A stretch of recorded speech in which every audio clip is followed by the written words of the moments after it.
हरे कृष्णा। आज मैं आपको कामिका एकादशी के बारे में बता रहा हूँ और उसमें क्या करना चाहिए, क्या फायदा है और कैसे करना चाहिए, इसके बारे में आपको बता रहा हूँ। जरा ध्यानपूर्वक से आप सुने। धर्मराज युधिष्ठिर ने पूछा, गोविंद वासुदेव, आपको मेरा नमस्कार है। सावन गुजरात महाराज के अनुसार आषाढ़ के कृष्ण पक्ष में कौन सी एकादशी होती है, कृपया उसका वर्णन कीजिए। भगवान श्री कृष्ण बोले, राजन सुनो, मैं तुम्हें एक पाप नाशक उपाख्यान सुनाता हूँ, जिसमें पूर्व काल में ब्रह्मा जी ने नारद जी के पूछने पर कहा था। नारद जी ने प्रश्न किया, है भगवान, हे कमल आसन, मैं आपसे ये सुनना चाहता हूँ कि श्रावण के कृष्ण पक्ष में जो एकादशी होती है उसका क्या नाम है, उसका देवता कौन है तथा उससे कौन सा पुण्य होता है। हे प्रभु, ये सब बताने की कृपा कीजिए। तो ब्रह्मा जी ने कहा, नारद सुनो, मैं संपूर्ण लोगों के हित की इच्छा से तुम्हारे प्रश्न का उत्तर दे रहा हूँ। श्रावण मास में जो कृष्ण पक्ष की एकादशी होती है उसका नाम कामिका है। उसके स्मरण मात्र से ही वाजपेय यज्ञ का फल मिलता है। उस दिन श्रीधर, हरि, विष्णु, माधव और मधुसूदन आदि नामों से भगवान का पूजन करना चाहिए।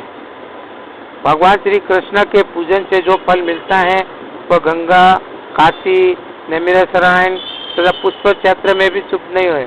इस राशि के बृहस्पति, सिंह राशि के बृहस्पति होने पर तथा व्यतिपात और दंड योग में गोदावरी स्नान से जिस फल की प्राप्ति होती है वही फल भगवान श्री कृष्ण के पूजन से भी मिलता है। जो समुद्र के वन से समूची पृथ्वी का दान करता है तथा जो कामिका एकादशी का व्रत करता है, ते दोनों समान फल के भागी माने गए हैं। जो ब्याही हुई गाय को अन्याय सामग्रियों सहित दान करता है, उस मनुष्य को जिस फल की प्राप्ति होती है वही कामिका एकादशी का व्रत करने वालों को मिलता है। जो नर श्रेष्ठ श्रावण मास में भगवान श्रीधर का पूजन करता है, उसके द्वारा गंधर्व और नागों से संपूर्ण देवताओं की पूजा हो जाती है। अतः पाप वीरू मनुष्य को यथाशक्ति पूरा प्रयत्न करके कामिका एकादशी के दिन श्री हरि का पूजन करना चाहिए। जो पाप रूपी पंख से भरे हुए संसार समुद्र में डूब रहे हैं, उनका उद्धार करने के लिए कामिका एकादशी का व्रत सबसे उत्तम है। आध्यात्मिक विद्यापरायण पुरुषों को जिस फल की प्राप्ति होती है उसे बहुत अधिक फल कामिका एकादशी व्रत का सेवन करने वाले को मिलता है। कामिका एकादशी का व्रत करने वाला मनुष्य रात्रि में जागरण करके न तो कभी भयंकर यमदूत का दर्शन करता है और न कभी दुर्गति में ही पड़ता है। लाल मणि, मोती, वैदुनिया और मूंगे आदि से पूजित होकर भी भगवान विष्णु जैसे संतुष्ट नहीं होते, जैसे तुलसी दल से पूजित होने पर होते हैं। जिससे तुलसी की मंजरियों से श्री केशव का पूजन कर लिया है, उसके जन्म भर का पाप नीचे ही नष्ट हो जाता है। क्या दृष्टा निकिया चंग सम्मानी सुप्रतावसुपस पावनी रोगाणाम व्यंदिवदिंता निरसनी सिक्तांत्रन कत्रासिनी त्याचति विद्यानि भगवतन् कृष्ण से सरोपिता गच्छतः तत्शरणे विमुक्ति फलदा तस्य तुलसे नमः।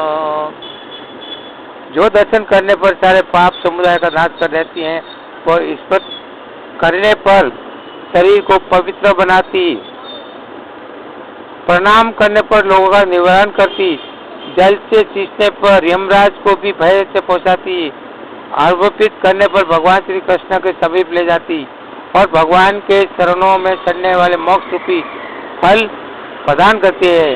उस तुलसी देवी को नमस्कार। जो मनुष्य एकादशी के दिन रात दीपदान करता है उसके पुण्य की संख्या चित्रगुप्त भी नहीं जानते। एकादशी के दिन भगवान श्री कृष्ण के सम्मुख जिसका दीपक जलता है उसके पिता स्वर्गलोक में स्थित होकर अमृतपान से मुक्त होते हैं। घी या तिल के तेल से भगवान के सामने दीपक जलाकर मनुष्य देह त्याग के पश्चात करोड़ों दीपकों से पूजित और स्वर्गलोक में जाता है। तो भगवान श्री कृष्ण कहते हैं, हे धर्मराज युधिष्ठिर, ये तुम्हारे सामने मैंने कामिका एकादशी की महिमा का वर्णन किया है। कामिका सब पाप को हरने वाली है, अतः मानवों को इसका व्रत अवश्य करना चाहिए।